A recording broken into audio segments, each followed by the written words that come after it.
غزني کې د افغانستان اسلامي امارت د زعیم د اختر مبارکي پیغام زرګون نسخې وویشل شوې. د اطلاعات او کلتور ریاست مسؤلین وایي د اختر مبارکي دغه پیغام چې د اسلامي امارت د زعیم لخوا د لوی اختر په مناسبت خپور شوی د قرآن کریم د مبارکو آیتونو او د نبوي حدیثو په رڼا کې مهم پیغامونه پکې ځای پر ځای شوي دي. د دوی په خبره یاد پیغام د اسلامي امارت د فرهنګي مرکز له لوري په دواړو رسمي ژبو په 12 مخونو کې چاپ شوی چې د حج او اوقاف ریاست په همکارۍ د اطلاعات او کلتور ریاست د ځانګړي پلاوي له لوري د ولایت په مرکز، ولسوالیو، امارتي ادارو، جماعتونو او ګڼو نورو ځایونو کې به په خلکو وویشل شي. نیکمرغه لوی اختر په مناسبت امیر المؤمنین شیخ صاحب حفظه الله اختریز پیغام چې غزني ولایت ته په پښتو او دري ژبو په دواړو ژبو باندې راورسېدل چې شاوخوا 6000 ټوکه د امر بالمعروف محترم ریاست په همغږۍ د غزني ښار ټولو جامع مسجدونو ته چې د اختر لمونځونه پکې کیږي،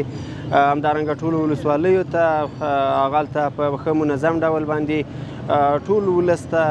ورسېدل او الحمدلله په ښه ډول سره توزیع شو. دغه د اختریز پیغام به د اختر لمونځونو په مهال باندې د امامانو له طرفه هم د غزني ټول ولس ته ورسول سي او ورته وبلوستل سي. له بل لوري د غزني ښاریانو هم د اسلامي امارت د زعیم اختریز پیغام هرکلی وکړ او د امیر المؤمنین حفظه الله د لارښوونو د ملاتړ ډاډ یې ورکړ. موږ ډېر خوشحاله یو. دا اختر د ټولو د خوشحالۍ او سرسبب داسې راغلی دی او بل د امیر المؤمنین دغه کوم فرمانونه چې کوم دغه شي دي دا باید ټول ځان باندې عملي کړو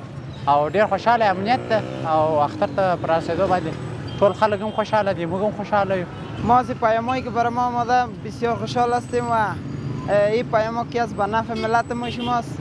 و از این پیامایی که برای ما آمده بسیار خوش هستیم. هر کال په دواړو اخترونو کې د اسلامي امارت د زعیم له لوري د اختر مبارکي پیغامونه ویشل کیږي چې د ولس له توت هرکلي سره هم مخ کیږي.